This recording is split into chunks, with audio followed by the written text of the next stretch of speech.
Hello guys, this is Jonah Chikadora and today's video gagawa ako ng ating Philippine flag since paparating ang araw ng kalayaan. So wala ako dito wala akong white na color here.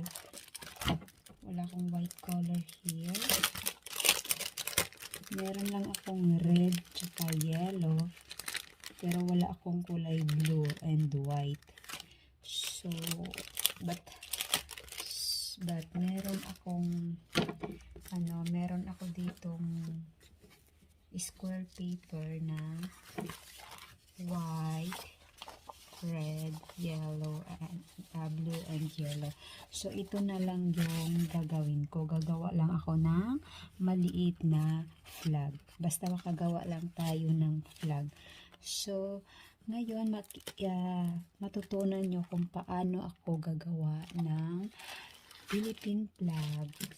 Simple lang siya at super ganda ng resulta. So, keep on watching guys. At kung bago pa kayo sa aking channel, please subscribe and hit the notification bell para ma-notify kayo kung may mga bago akong upload na videos. So, let's start it guys. So, since I have this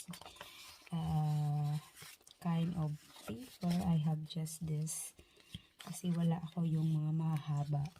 So, ito na lang re-remedyohan ko. So, ang gagawin ko is, diba, inahin mo na ito. Prepare ko na yan siya. Hahatiin muna natin siya sa gitna para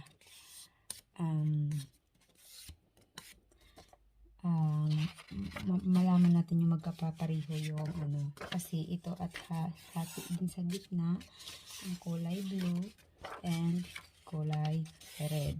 So ang gagawin ko lang is first is i-ano ko muna siya, fold ko muna ng ganito. Then, the blue one too. Tsaka yung kulay blue. Fold muna natin siya. So, now, ikakat ko siya.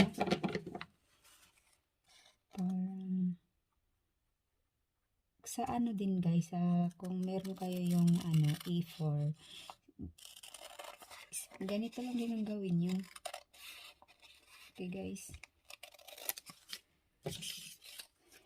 Yes, and then the other side.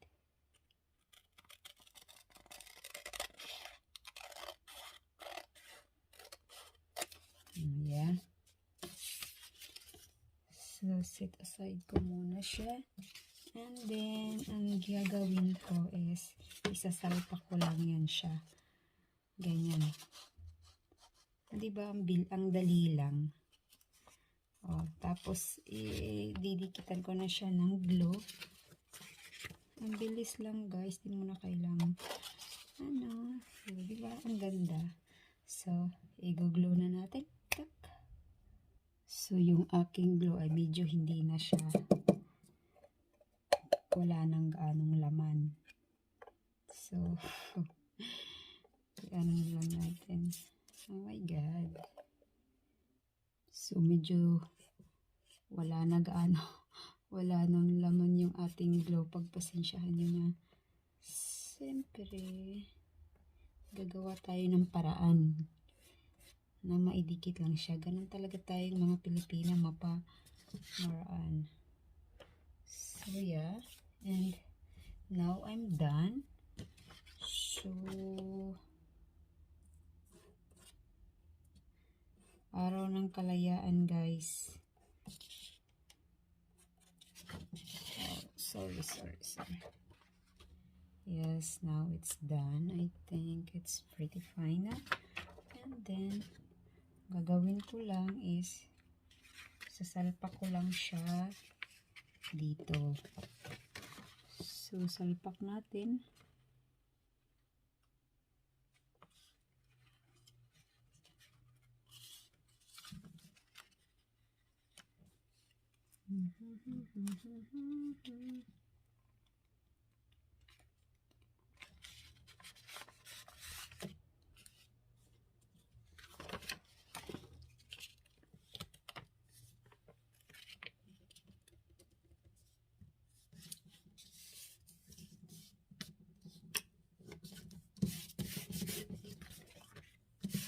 Diba? Ang ganda niya tingnan. Tapos, ito na naman yung kulay-kula. So, lagyan natin ng konting glue.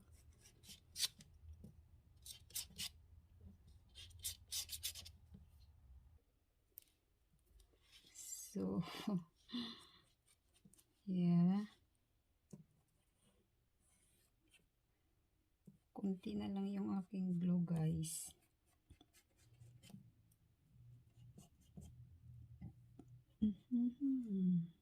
Yes. And it's done. So, ito na naman tayo. Sasalpak lang natin siya. Oh, yes. And here you go. Diba? Napakadali lang. Alam kong ano. Gagawa tayo bilang pagbibigay po guys sa ating minamahal na Pilipinas.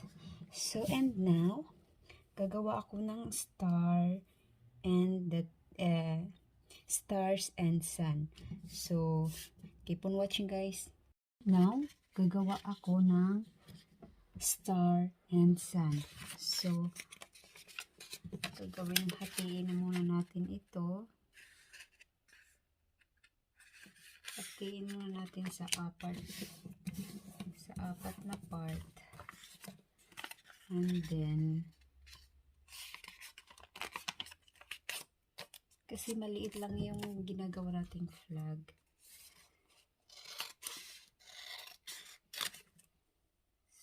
So,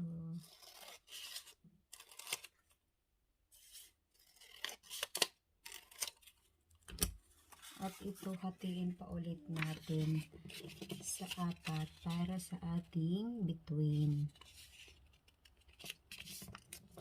Between walang meaning. Charot. So guys,